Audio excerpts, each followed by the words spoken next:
శ్రీరామచంద్రుని సారథ్యంలో వానర సైన్యంతో విజృంభిస్తూ లక్ష్మణస్వామి తనతో పోరాటం చేస్తున్న రావణుడి కుమారుడు ఇంద్రజిత్ తలని బాణంతో ఒక్క వేటుతో వేరు చేశాడు. ఇంద్రజిత్ మరణ వార్త విన్న రావణుడు ఆవేశంతో ఊగిపోయాడు. ప్రతీకారం కోసం పాతాళ లోకాధిపతి తన సోదరుడు అయినటువంటి మహిరావణుడి సహకారం కోరాడు.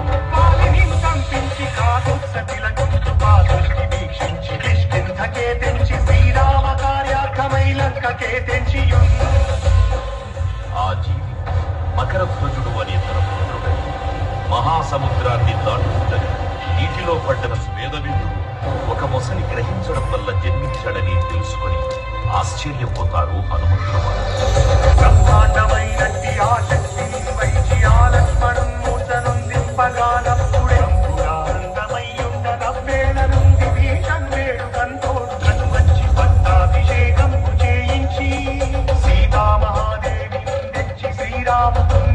అంతన్నయోధ్యాపురించొచ్చి